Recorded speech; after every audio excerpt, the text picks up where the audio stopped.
Bonjour, bienvenue à ce webinaire qui va traiter de l'approche hypno-doula.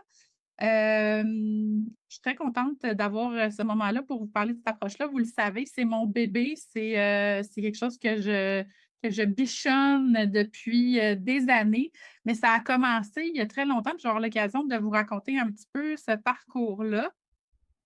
Évidemment, ce webinaire-là, c'est pas une préparation à l'accouchement. Au contraire, on va parler de posture professionnelle. Fait que si, à la suite du webinaire ou d'entrée de jeu, vous avez des questions, vous pouvez me les écrire sur hypnodoula.ca ou directement à partir du site web hypnodoula.ca. C'est ça, j'ai répété 2 fois. Info@hypnodoula.ca pour l'adresse courriel ou le site internet hypnodoula.ca. Vous pouvez prendre une rencontre même avec moi si vous avez des questions, que vous avez envie qu'on en discute.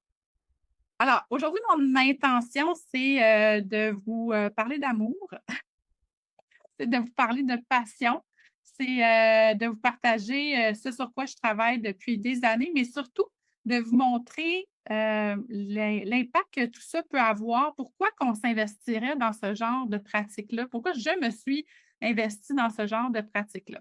Fait que je veux surtout que vous puissiez comprendre comment l'hypnose est utilisée dans ce contexte-là. Qu'est-ce que c'est que l'approche hypnodoula?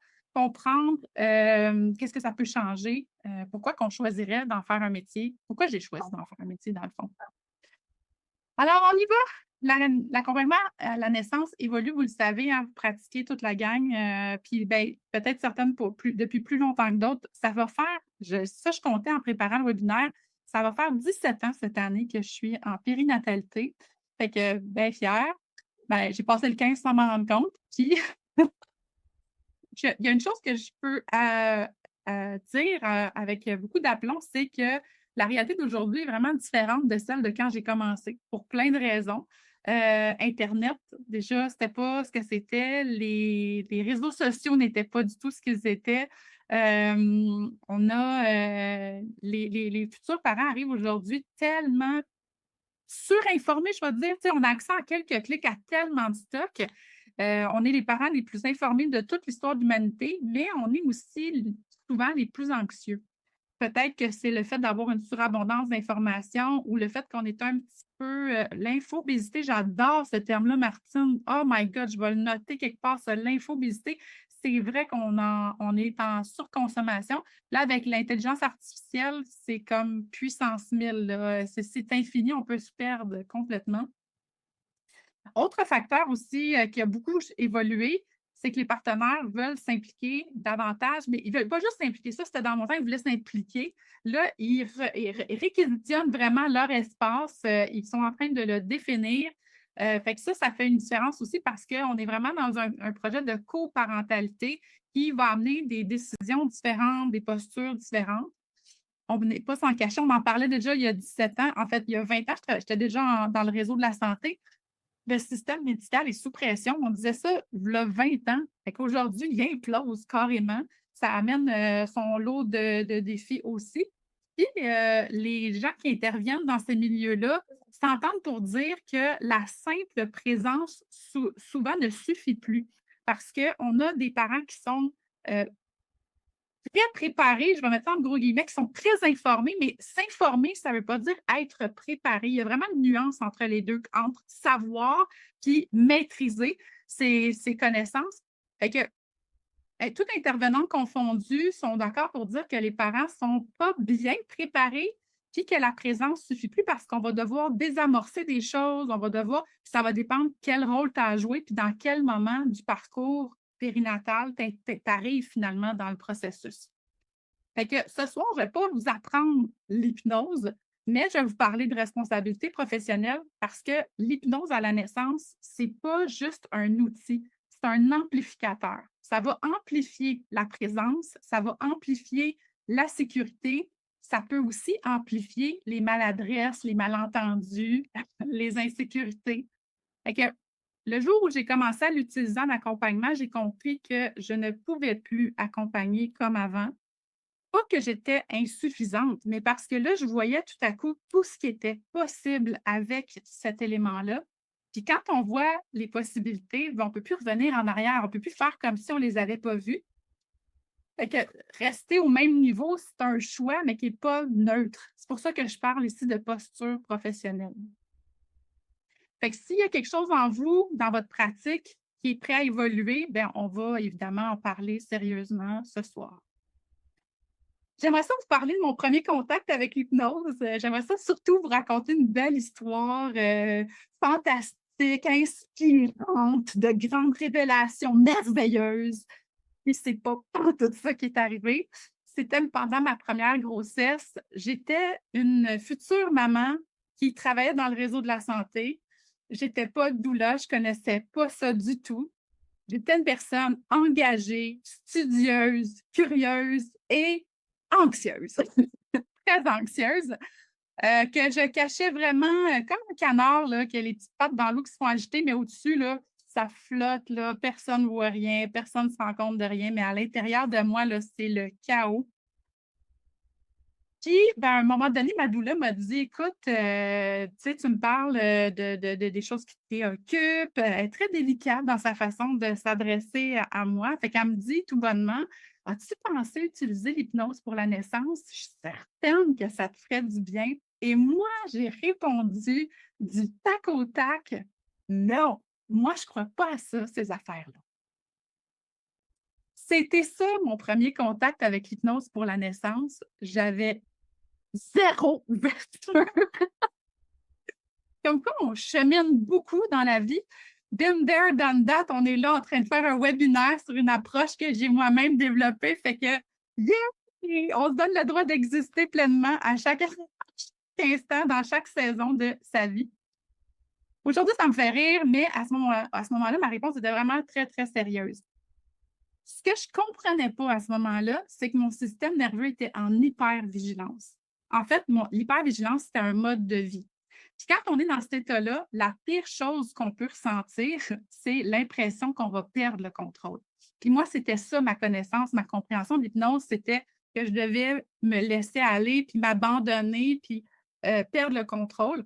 Avec le recul, je comprends vraiment bien ma réaction. Mon nom, ce n'était pas le rejet de l'hypnose, c'était vraiment un mécanisme de protection. Mon corps disait: je veux rester en sécurité, je veux surtout rester aux commandes, je veux décider. C'est là que j'ai compris quelque chose qui était vraiment essentiel, c'est que l'hypnose est très mal comprise. Ça peut activer ce que ça prétend aider ou vouloir apaiser si on ne prend pas le temps d'expliquer concrètement ce que c'est. Puis en contexte de naissance, le système nerveux, s'il perçoit une menace, bien, il va se fermer, il va se contracter. Ce n'est pas parce que la personne n'est pas réceptive, c'est parce que la sécurité intérieure n'est pas encore installée. Je donne souvent l'exemple, tu sais, de la salle de naissance, ton lieu de naissance parfait, là, tu sais, que tu as choisi dans ton ambiance, avec ta musique, avec tes lumières, avec ton partenaire, ta partenaire, ton équipe. Tout le monde est super chouette avec toi. Tu es dans un environnement idéal, tu l'as choisi, ça se passe. Si à l'intérieur de toi, c'est le chaos, ça n'a presque pas d'effet finalement sur toi. Parce que la sécurité intérieure part justement de l'intérieur vers l'extérieur et pas l'inverse. Fait qu'on doit apprendre à maîtriser cet espace-là avant de vouloir tenter de contrôler l'extérieur. Ça, c'est une réalisation que j'ai faite qui a complètement changé ma pratique. Fait que l'hypnose périnatale est mal comprise parce que ça va partir de toutes sortes de croyances, de toutes sortes d'apprentissages. Évidemment, tu sais, Mesmer, les spectacles à grand déploiement, les trucs à la télé, tout ce qu'on entend, on voit, on perçoit. Évidemment, c'est très spectaculaire. Puis, ben, si c'est ça ta connaissance de l'hypnose, tu as l'impression que c'est un peu magique puis que les gens perdent complètement le contrôle d'eux. Il ne faut pas perdre de vue que le mandat de ces événements-là, c'est d'être du divertissement. Donc, c'est spectaculaire. C'est ça qu'on veut. On veut que ça soit grandiose, fantastique, magique. Puis, tu sais, quand j'ai fait ma formation en hypnose, on était 35 dans la classe. Il y en avait 30 qui voulaient être le prochain Mesmer. On était 5 qui étaient là pour des raisons professionnelles. Fait que ça a été vraiment gros, là, cette affaire-là, au Québec. Tant mieux, ça l'a fait en sorte que l'hypnose suscite de l'intérêt, puis qu'on se penche sur cette question-là. Ça fait en sorte qu'aujourd'hui, l'hypnose est intégrée dans plusieurs disciplines en santé. Où est-ce que j'ai fait ma formation? Je ne te le dirai pas. Ben, je vais t'en parler tantôt. Je vais te donner des détails, mais je ne le dirai pas. Peut-être je vais le dire. Je vais y penser, OK, Martine? Je te reviens. Donc, l'hypnose, c'est pas être endormi, évidemment. Des fois, il y a des gens qui s'attendent à ça, une anesthésie générale, bing bang, pouf pouf, tu te réveilles, tu as un bébé merveilleux, tout le monde est content. Non, c'est pas tout à fait comme ça que ça fonctionne. De toute façon, c'est pas de ça que le corps et la physiologie a besoin. C'est pas non plus réciter des scripts puis là, perdre le contact avec la réalité. Et c'est pas non plus un accessoire, une méthode décorative. Tu mets ça sur ton site Internet que tu fais de l'hypnose, c'est bien beau, bien propre, puis finalement, on n'en reparle plus jamais. Là. C'est pas vraiment ça non plus. Faire l'hypnose périnatale, c'est comprendre d'abord que c'est un état modifié de conscience, être en travail. Pendant l'accouchement, tu es en état modifié de conscience. La suggestibilité est accrue dans un contexte de vulnérabilité. C'est principalement ça aussi qui fait qu'on développe des traumatismes. C'est que dans un contexte où tu es en grande vulnérabilité, ta sensibilité, tu peux encrypter des choses en toi. C'est un peu ce qui fait en sorte que les gens vont développer des chocs post-traumatiques. Ils ne seront pas nécessairement en contact avec le trauma, mais ils transportent quelque chose avec eux qu'ils ne sont pas capables d'expliquer. Il faut aussi comprendre l'impact du langage sur la perception de la douleur. Qu'est-ce qu'on dit peut amplifier ou réduire dans la mesure où on comprend la portée des mots. Il faut aussi connaître la régulation du système nerveux. Le système nerveux a un impact incroyable sur plusieurs de nos fonctions vitales. À partir du moment où on conceptualise ça, ben, on est amené à mieux l'accompagner. Puis la co-régulation entre les individus, entre la personne qui accouche, sa partenaire, la doula, la mère qui est présente, l'infirmière, la sage-femme, tout le monde qui est dans la pièce est interrelié puis se co-régule. Puis ça fait partie de la portée de vue qu'on a quand on comprend justement l'influence de ces présences-là. Ça n'a rien de magique, hein? C'est vraiment quelque chose qui est bien documenté. Tu sais, quand on est en présence de quelqu'un qui est tendu ou qui est en colère, juste par sa respiration ou juste sa posture, sa signature énergétique, on fait ça va-tu? T'es-tu correct? Oui, oui, t'es sûr. On le sent dans nous qu'il y a quelque chose qui cloche. On se co-régule. Puis c'est extrêmement difficile de rester, hop, la vie, dans la joie, dans son bonheur, quand tu as quelqu'un à côté qui est complètement dévasté, désorganisé. C'est impossible. On va s'influencer mutuellement. On va tenter de s'harmoniser. Fait que pendant le travail, vous n'apprendrez rien, là, vous êtes tout en périnate, on le sait, le cortex préfrontal, le cerveau intelligent là, ralentit, et les filtres diminuent. Fait que la suggestibilité à ce moment-là augmente. On veut pouvoir maîtriser ces fonctions-là, cet état-là, parce que c'est une compétence qu'on peut amener à notre avantage. Ça veut dire aussi que chaque mot peut amplifier la peur ou chaque mot peut aussi soutenir la confiance. Et ça demande une posture solide. Si vous accompagnez sur le terrain, vous avez toutes déjà vu ça. Une femme qui panique, un travail qui ralentit, une peur intense de la douleur, un besoin de contrôle très fort, une césarienne qui laisse un poids émotionnel que la personne trimballe pratiquement quotidiennement sans être capable de le nommer, ou une ancienne expérience qui refait surface de façon prévisible ou totalement inattendue. Dans ces contextes-là, on peut être la personne la plus bienveillante du monde, ça ne suffira pas. Il va falloir qu'on ait d'autres outils pour guider la personne à travers ce processus-là, pour l'aider peut-être à prendre conscience de certaines choses qui l'habitent, mais surtout pour l'aider à traverser cette expérience-là, cette phase-là, ces sentiments-là, ces émotions-là. Puis quand on fait face à ce genre de situation-là, bien, on fait face aussi à énormément d'adrénaline, de cortisol. Puis quand ça bloque la progression, évidemment, c'est pas une question de bassin puis de grosseur de bébé, c'est une question de système nerveux. Donc, c'est beaucoup plus profond que ce qu'on peut voir à l'œil de l'extérieur. C'est dans ces moments-là, moi, qu'à un moment donné, j'ai voulu aller plus loin. On ne peut pas improviser, mais c'est souvent là que les gens réalisent qu'il y a comme un plafond. On sent qu'il y a quelque chose, on le perçoit, on arrive à comme le sentir, mais on n'a pas nécessairement l'outil ou la profondeur. Je l'ai rencontré, moi, ce plafond-là. Puis c'est là que l'approche hypnodoula est née, en fait, de cette démarche-là initiatique où j'étais devant des situations que j'avais envie d'accompagner avec plus de justesse, avec plus de doigté, de maîtrise. Fait que j'ai entrepris une démarche pour aller chercher de la formation de plus, pour aller, parfaire mes connaissances. J'ai fait, tout un cursus en relation d'aide pendant 3 ans. Je suis allée faire de l'hypnose, évidemment. J'ai marché ma route à travers ce que je savais pas, en fait, qu'est-ce que je cherchais concrètement, mais je cherchais quelque chose. Puis au fur et à mesure que j'avançais dans cette démarche-là, bien là, tout à coup, l'hypnose, la relation d'aide, l'accompagnement, ça m'ouvrait des espaces qui étaient complètement c'était très excitant parce que, tu sais, savoir que tu as la solution à quelque chose ou, aller au meilleur de toi-même dans une situation, puis réaliser la différence que tu fais, c'est très, très exaltant. Mais ça restait vraiment très limité à ce que j'étais capable de faire dans le moment présent. Fait que j'ai décidé d'intégrer l'hypnose à ma pratique en 2013. Alors, je me suis formée en hypnose classique dans une école plus dite, c'est pas traditionnel, mais mettons que c'est une approche qui est la plus courante en hypnose. C'est celle avec laquelle c'est une excellente approche, hein, je ne veux pas dire que c'est mauvais. C'est ce qui était requis par le programme qui était disponible à ce moment-là. Ça a été vraiment très difficile pour moi parce que cette approche-là repose sur une posture qui est dépossédante. Ça l'amène le sujet dans un état passif, puis ça donne une certaine forme d'autorité au thérapeute. Mais c'est requis dans cette approche-là, puis cette posture-là est requise aussi dans plusieurs situations.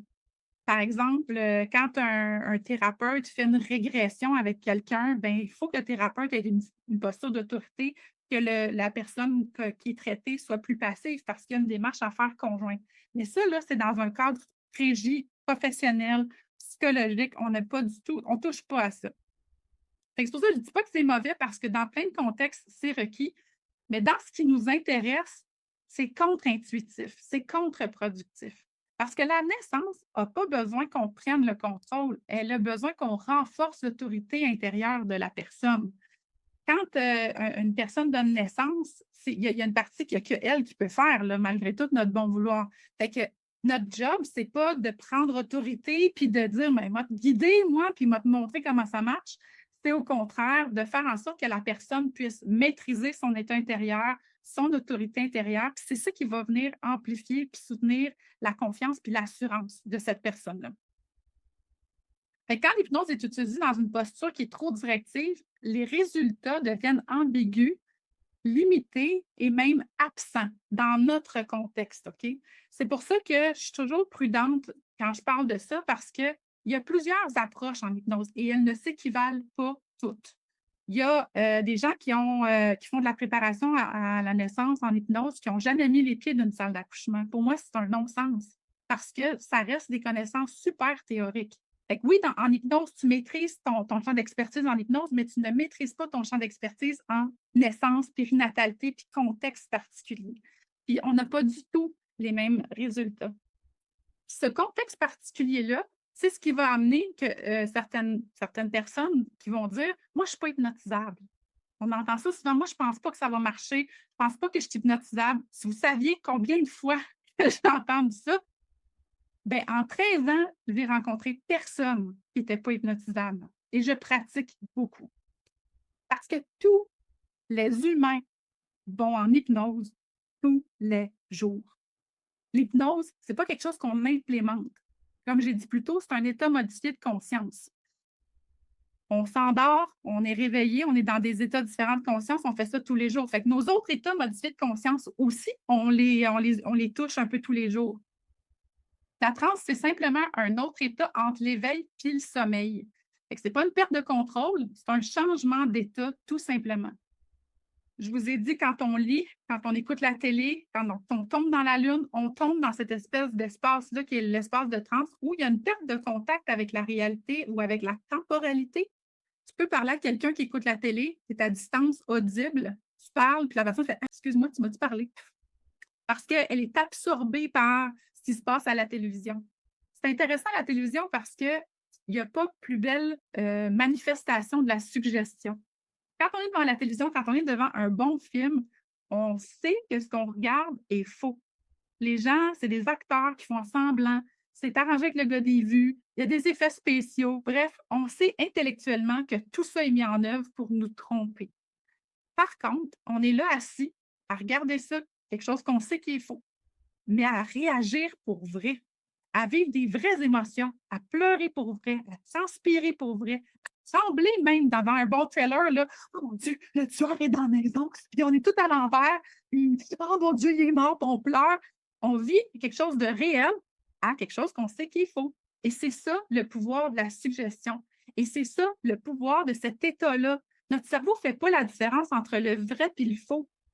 Il est extrêmement réceptif.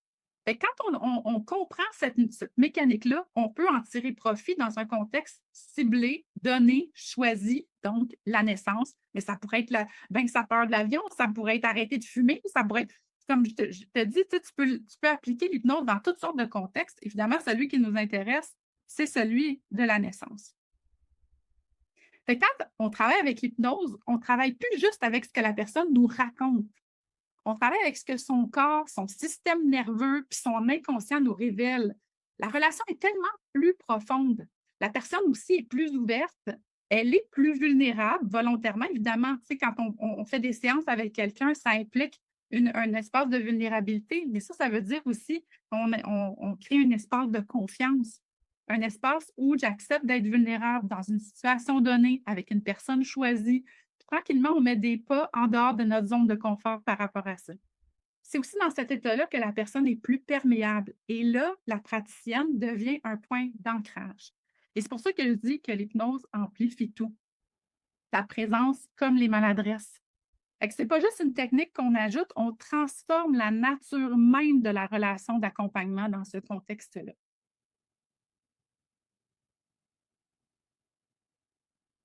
Ça va? Vous me suivez? Good. Maintenant, qu'est-ce que ça exige des accompagnantes, des praticiennes qui pratiquent, tu sais? Je vais aller encore plus loin avec ça parce que parler de ce que l'hypnose change pour la personne qu'on accompagne, c'est bien. Mais la vraie question, c'est qu'est-ce que ça change pour nous quand on accompagne? Est-ce que l'hypnose élève notre niveau d'exigence? Est-ce que ça exige une autorégulation plus fine de soi-même? Oui. Si je suis agitée, l'autre personne le sent. Si je me sens pressée, le système nerveux de l'autre va aussi le capter. Donc, on ne peut pas guider quelqu'un là où on n'est pas capable d'aller soi-même. Fait que ça, c'est une vérité. Ça exige qu'on puisse tolérer l'intensité personnellement.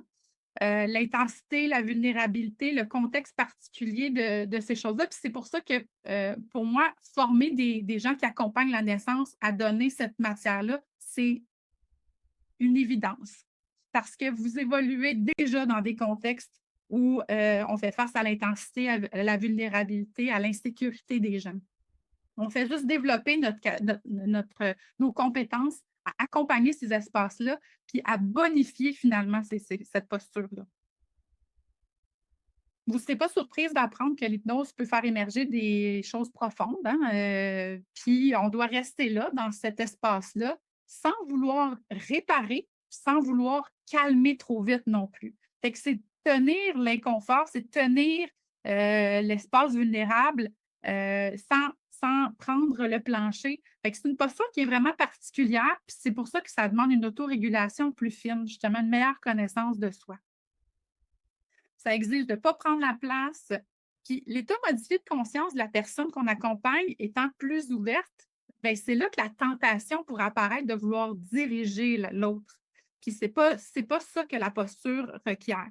Dans l'approche hypnodoula, l'autorité ne vient pas de nous, elle vient de la personne qu'on accompagne. Fait que là, si vous comprenez ce que je veux dire, on est dans un espace d'empuissancement puissance 1000 parce que ce qu'on veut comme accompagnante, c'est ça, c'est soutenir l'autre dans sa reprise de pouvoir. Bien là, on est non seulement dans ce soutien-là, on est aussi dans une espèce d'approche pour favoriser le contexte, pour l'amplifier même. Fait que des fois, accompagner avec justesse, c'est rien faire, c'est rien ajouter, puis c'est surtout pas remplir les silences. Je dis souvent que les praticiens, on devient des maîtres du silence parce que c'est dans le silence qu'on entend. On entend, on s'entend, on entend l'autre. Le silence est une arme puissante de révélation puis d'apprentissage.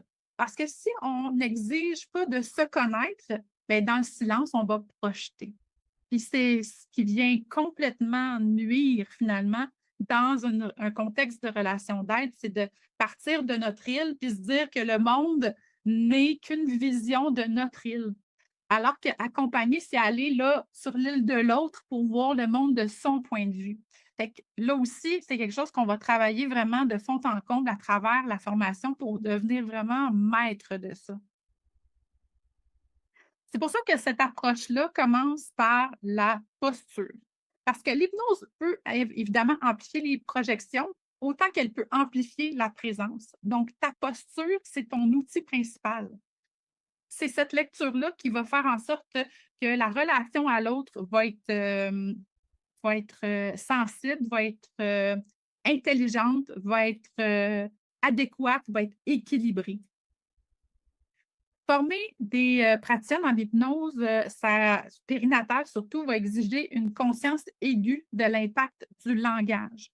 Choisir les bons mots, choisir les mots qui, pour l'autre, ont une signification importante. En ce moment, si je vous dis, imaginez un paysage. Bon, là, ce n'est pas un bon exemple parce qu'on a la maudite photo à Marie-Dominique qui peut nous influencer. Mais mettons que je vous dis ça. Oubliez la photo à Marie-Dominique 2 secondes, là, imaginez un paysage. Et là, vous êtes chacune dans un paysage complètement différent. Il y en a qui sont à la montagne, il y en a qui sont à la mer, il y en a qui sont dans la neige, il y en a qui sont à la plage, il y en a qui sont dans la forêt. Puis moi, là, comme intervenante, ça ne change rien dans ma vie et dans ma pratique de savoir si tu es dans la forêt ou si tu es à la plage. Ça change quelque chose pour toi. Le fait que tu imagines cette image-là a quelque chose, ça t'apporte quelque chose. Ça fait en sorte que peut-être c'est associé à un souvenir ou bon, moi, les arbres, ça me calme, ou tu sais, ça va parler de tes besoins, ça va partir de toi. Mais s'il dit, imagine-toi à la forêt. Bien, je suis en train de présumer que la forêt a le même impact pour toi que pour moi. Puis c'est là où la pratique, l'approche va vraiment être différente. Puis c'est pour ça que j'ai choisi de travailler avec l'approche dans laquelle j'œuvre en ce moment, qui est une approche en hypnose humaniste et non pas une approche traditionnelle ericksonienne. Parce que dans une posture, tu crées des ouvertures, puis la personne remplit avec ce qui est significatif pour elle. Puis dans l'autre, c'est toi qui dirige puis qui choisis le chemin. Donc, former des praticiennes en hypnose périnatale exige une conscience aiguë de l'impact du langage, une compréhension de ce qu'est le trauma, parce que les gens arrivent avec leur bagage. On ne va pas nécessairement traiter le trauma, mais on va le considérer dans le processus pour faire en sorte que la personne puisse maximiser son parcours avec nous. Une posture éthique solide. On n'est pas là pour influencer les gens pour notre agenda. Au contraire, on est là vraiment pour les aider à définir leurs objectifs puis les aider à les atteindre. Et surtout, une grande capacité à se réguler soi-même. On rencontre plein de gens, on fait face à toutes sortes d'histoires. Ce n'est pas une formation qui est dans la frivolité.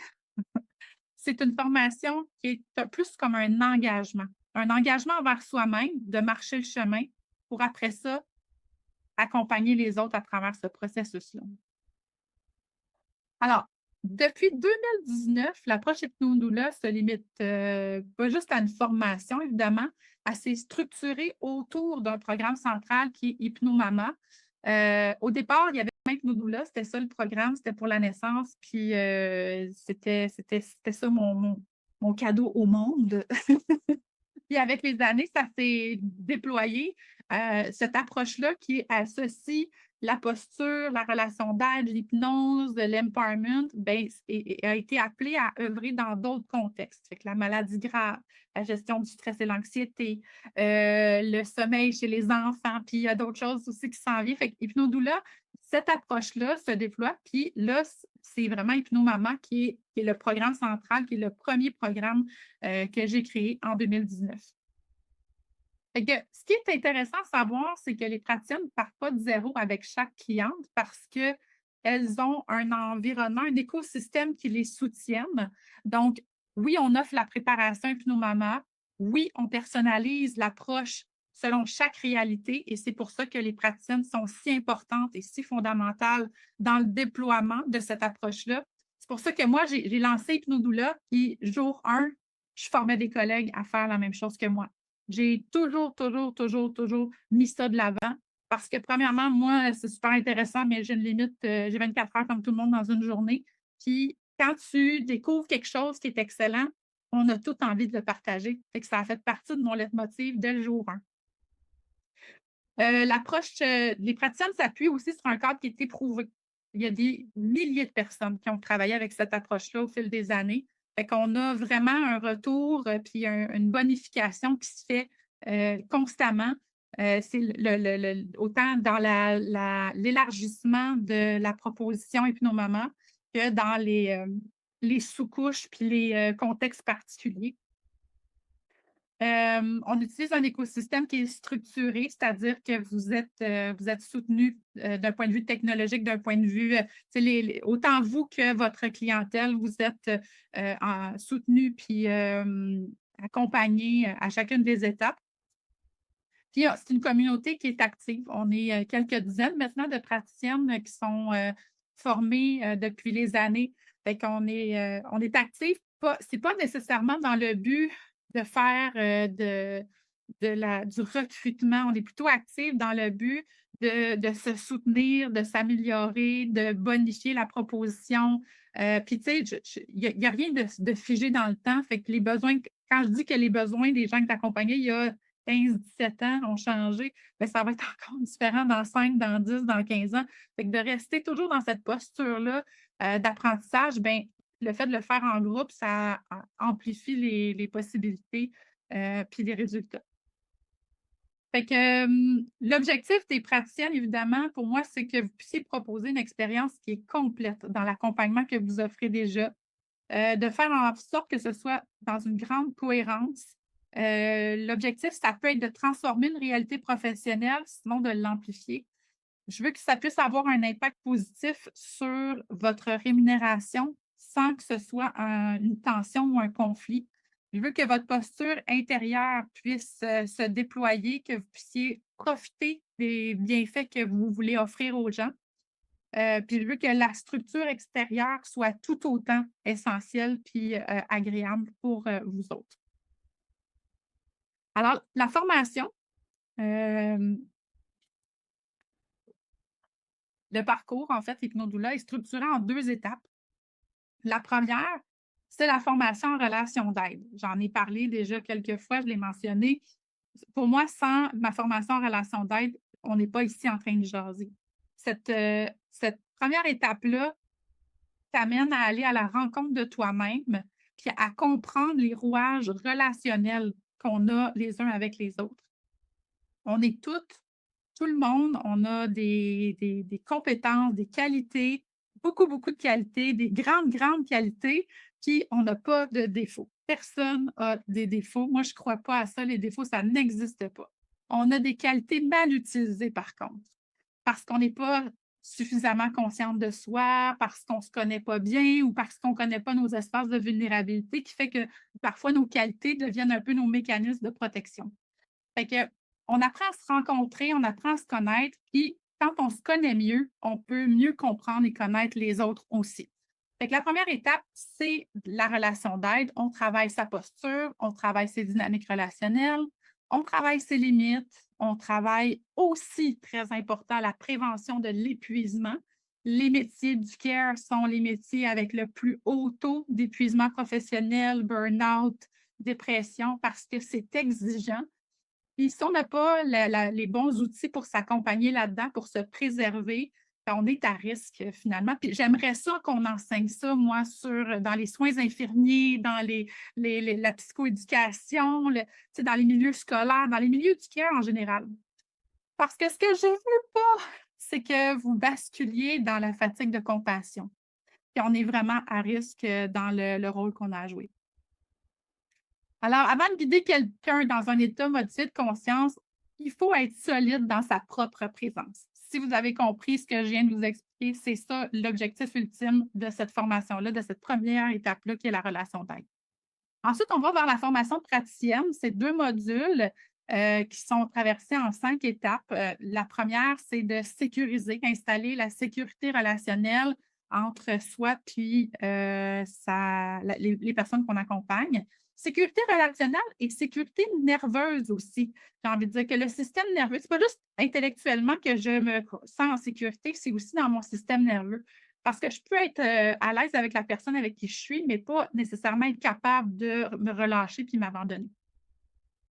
La deuxième étape, c'est la connexion. Donc, relier corps, sensation, connaissance, puis comprendre le chemin que fait la connaissance à travers les sensations, à travers le corps, pour pouvoir amener les gens à prendre conscience de ces rouages-là, être en maîtrise. Quand on parle d'autorité intérieure, c'est ça, c'est comprendre ces mécanismes, puis être capable de prendre décision, de prendre posture à travers ça. Évidemment, le volet 3, c'est induire et approfondir, hein. On veut apprendre l'entrée en hypnose, l'approfondissement, la stabilisation. On veut, quatrième étape, soutenir et adapter. Donc, créer des suggestions qui sont pertinentes puis ajuster à chaque situation selon qui on accompagne. Est-ce que c'est un premier bébé? Est-ce que c'est un cinquième bébé? Ce n'est pas la même réalité. Est-ce que c'est une naissance après une expérience difficile? Est-ce que c'est une césarienne planifiée vers laquelle on s'en va? Est-ce qu'il y a un travail qui bloque, dont je suis témoin en ce moment? Est-ce que le postnatal est difficile ou est-ce qu'on veut faciliter un postnatal qui a peut-être été difficile précédemment? Bref, tout ça. Puis la cinquième étape, c'est intégrer puis harmoniser. Donc, accompagner l'intégration. Je suis pleinement consciente qu'on est dans une ère de surinformation, qu'on s'achète des petites formations sur le fly, on accumule ça dans notre ordinateur, puis des fois, on les écoute en rafale. On peut même les écouter à vitesse 2. En ce moment, il y a des gens, là, peut-être, qui vont réécouter ce webinaire-là à la vitesse 2. Ça va être très drôle parce que je parle déjà vite, naturellement. Fait que, je vous souhaite une bonne risée de ma personne. Mais tout ça pour dire qu'on est vraiment dans une ère de connaissance, mais on n'a pas vraiment le réflexe de venir intégrer puis harmoniser ces connaissances-là. Accompagner l'intégration chez une autre personne, c'est vraiment ce qui fait toute la différence parce qu'on va pas juste partager de l'information, on va s'assurer que la personne puisse se l'approprier. Fait que c'est dans l'expérience que ça va se faire.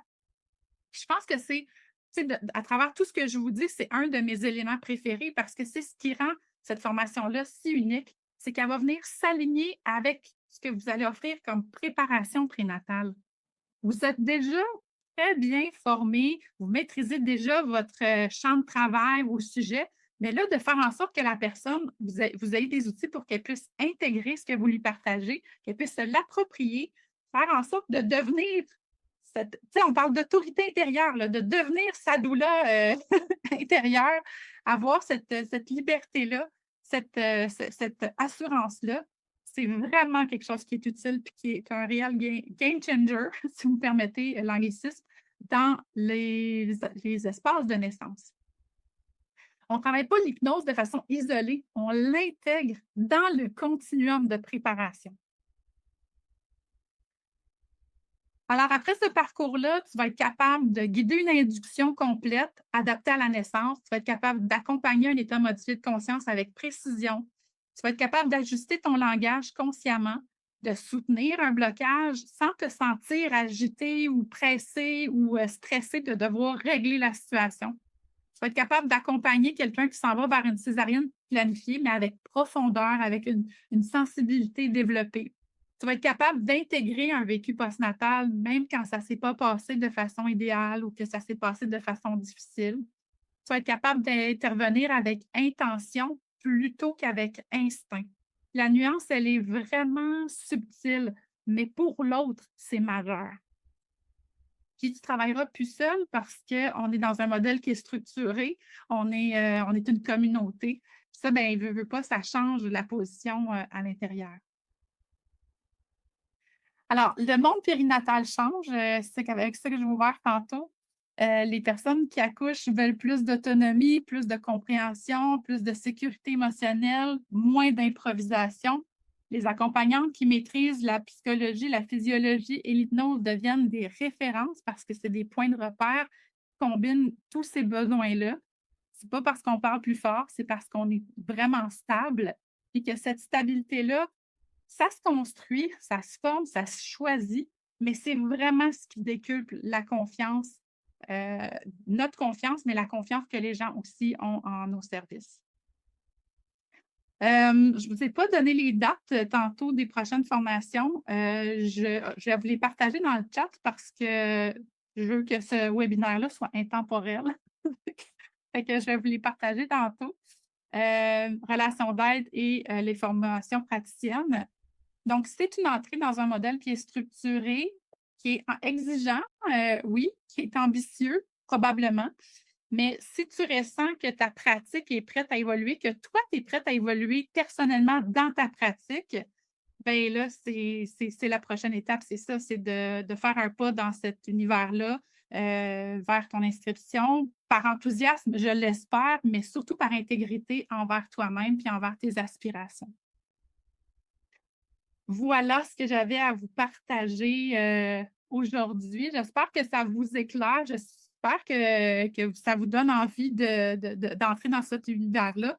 Pour moi, c'est vraiment ben, c'est ma vie, hein, c'est mon mode de vie. Puis la multiplication des gens qui maîtrisent ces connaissances-là est pour moi une mission. Fait que voilà. Je vous remercie vraiment de votre écoute. Je vais ouvrir pour les questions si vous en avez, mais je vais arrêter l'enregistrement pour l'intimité qu'on peut développer. Fait que merci beaucoup. Pose-moi donc ta question, Nathalie, pour les biens de la cause.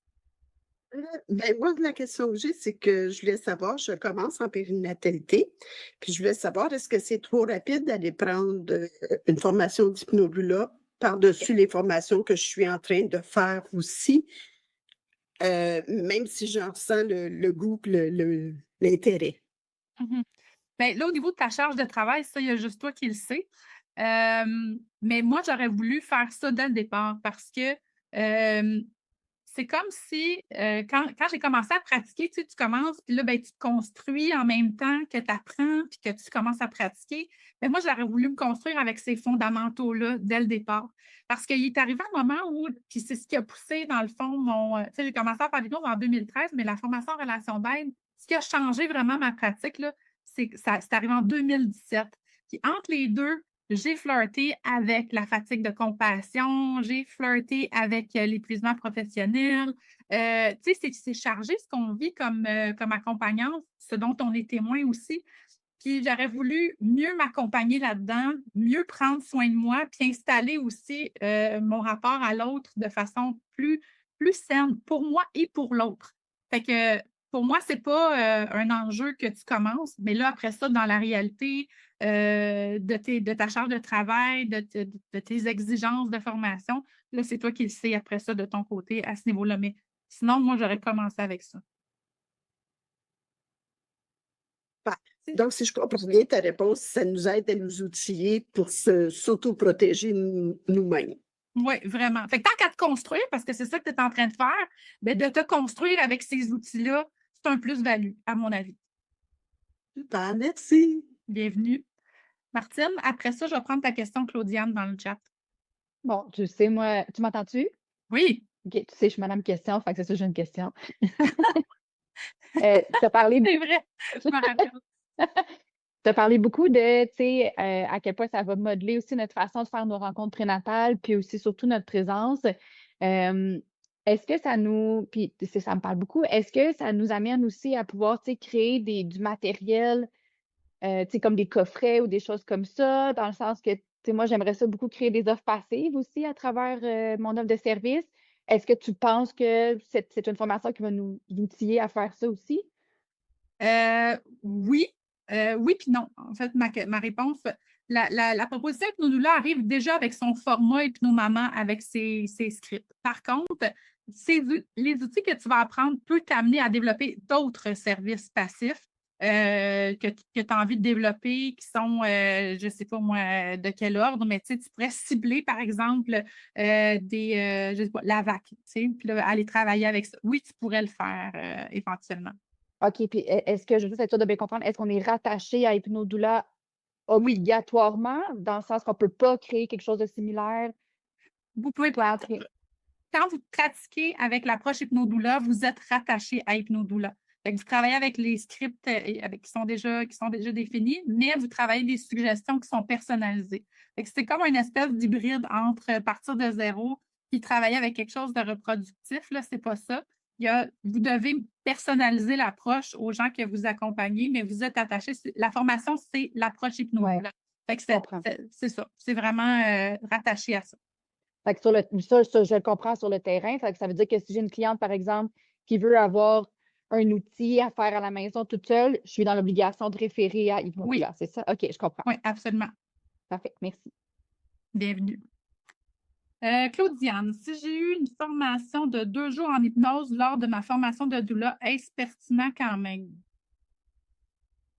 Euh, euh, fait que- ben, je suis pas sûre de comprendre ta question. Tu peux-tu ouvrir ton micro?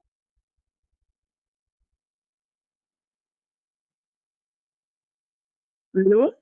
Allô? Excusez, ma caméra, elle fonctionne pas, je sais pas pourquoi, mais Ah, je t'entends très bien. OK. Dans le fond, je me demandais parce que moi, lors de ma formation d'accompagnante à la naissance, la personne qui donne la formation est aussi, et je sais pas comment le dire, là, mais elle fait de l'hypnose dans sa vie quotidienne, là. Mhm. Puis, elle inclut 2 jours d'hypnose, comme de formation d'hypnose en personne, où on va pratiquer l'hypnose et aussi on va le vivre. Donc, je me demandais, est-ce que dans ce cas-là, je suis comme assez formée pour comme je sais pas si ça fait du sens, là. Ben, là, je suis pas sûre de comprendre encore ta question. Fait que je te réponds, puis tu me diras si ça répond à ta question. Si, OK. si la question, c'est si tu es assez formé pour faire de l'hypnose, ben moi, je pense que non, parce que tu es ici ce soir probablement par curiosité, puis pour pouvoir aller plus loin dans cette avenue-là.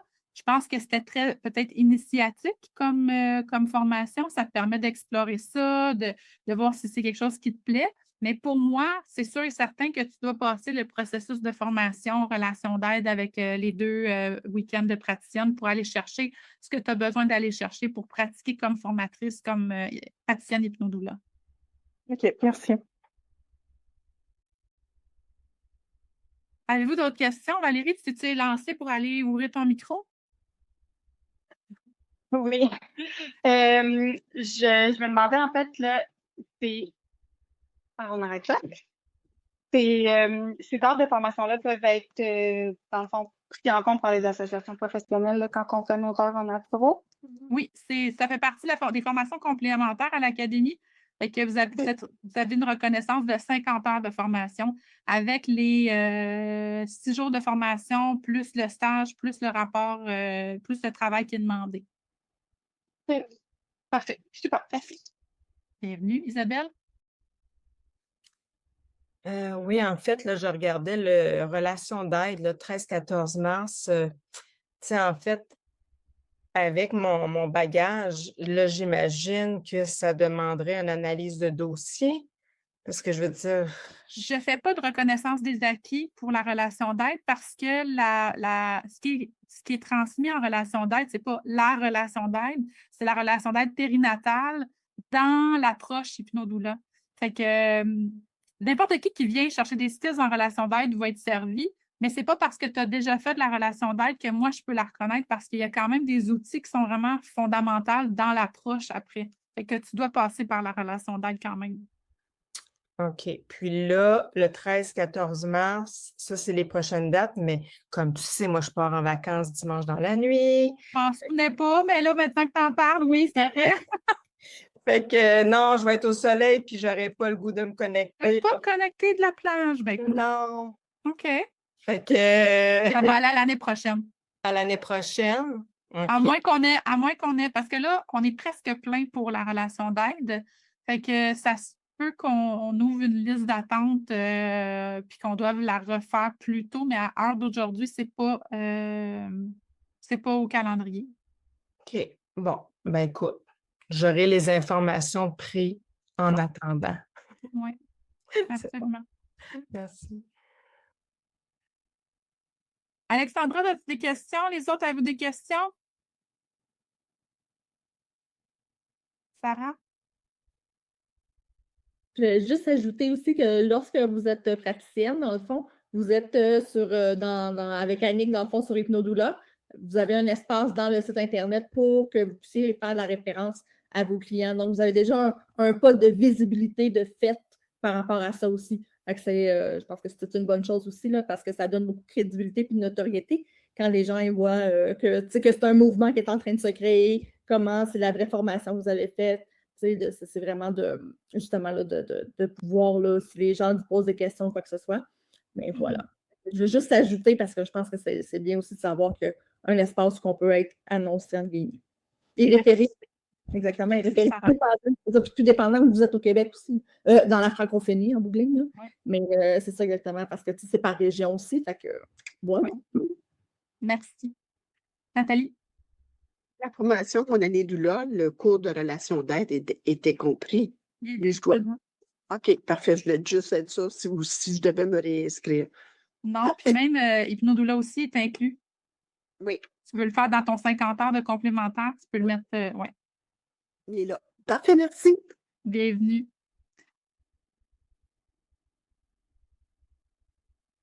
Ouais, ça. Il y a la semaine prochaine, donc lundi prochain, est-ce que tu en as parlé, Yannick? Ah non, merci, ouais. Ben, vas-y, c'est toi qui.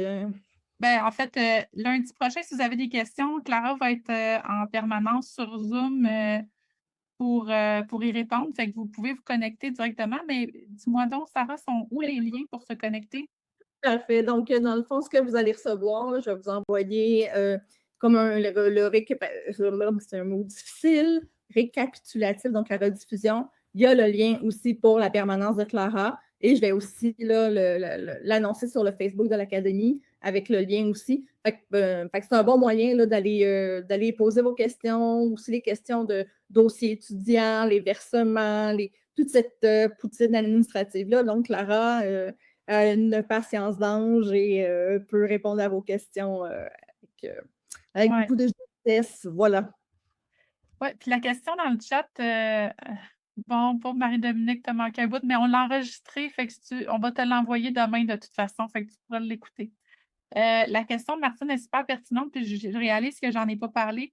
Non, vous n'êtes pas, vous savez pas, en étant référé sur le site, vous n'avez pas de pourcentage à me donner si vous êtes choisi. Au contraire, c'est pas du tout, ça fait pas du tout partie de mon modèle d'affaires. Pour moi, c'est vous qui allez le faire le travail, fait que ça vous revient à 100%. Par contre, on est interreliés dans la vente des coffrets du programme, en fait, que les gens vont utiliser à la maison. Fait que vous personnalisez l'approche, puis les gens travaillent entre vos rencontres avec le matériel qui est enregistré. Fait que je fonctionne par affiliation. Fait que vous soyez praticienne ou pas à l'heure d'aujourd'hui, vous pouvez dès demain devenir affilié de toute façon. Si vous voulez référer les gens vers le programme, vous pouvez. Puis à ce moment-là, ce que ça fait, c'est que votre clientèle a un rabais, puis vous avez un pourcentage de la vente. Pour moi, c'était super important qu'on ait un partenariat équitable.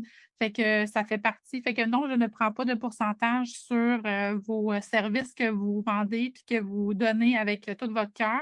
Par contre, le programme, c'est notre cordon ombilical. Puis ben, à partir de cette vente-là, vos clients ont un rabais, puis vous avez une ristourne aussi. Fait que je trouve que ça, c'était pour moi le modèle le plus respectueux, le plus équitable du temps et de l'énergie que je mets aussi, puis du temps puis de l'énergie que vous mettez dans vos accompagnements aussi. Fait que c'est vraiment un tout, puis on est interreliés par rapport à ça. Puis moi, je suis vraiment fière de ça. Je travaille très fort pour que ça se passe, ça, puis voilà. Fait que ma belle Marie-Dominique, on va te le renvoyer par courriel. Tu vas être correct avec ça? Good. Ah, t'as changé tes cheveux. C'est beau. Ça va être sur le tape. Avez-vous d'autres questions, commentaires, partages, choses que vous voudriez porter à mon attention avant qu'on se quitte? Parce qu'il est tard. La madame ici, elle se couche de bonne heure. Hey, merci de votre écoute. Je suis contente. Est-ce que ça répondait à vos attentes pour cette soirée-là? Génial. Fait que s'il y a d'autres choses qui pop après une bonne nuit de sommeil, ben vous savez où me trouver, vous pouvez m'écrire. On va vous envoyer la rediffusion de toute façon par courriel demain. Puis il y a la permanence qui est le lundi pour répondre aussi à vos questions. Fait que merci pour votre confiance, merci pour votre écoute. Puis ben, je vous souhaite une super belle. Vous m'écrivez où, idéalement? Moi, vous pouvez m'écrire info@commercialhypnodoula.ca. Puis vous pouvez m'écrire par le site, vous pouvez écrire à l'académie, ça va se rendre à moi si vous écrivez que c'est pour moi. Tous les chemins mènent, je vais avoir le message quelque part à un moment donné. Puis si on est sur Telegram ensemble aussi, vous pouvez m'écrire par là si vous voulez. Ça va? Merci, bonne soirée, bye! Ça a été un bonheur de vous voir. Bye!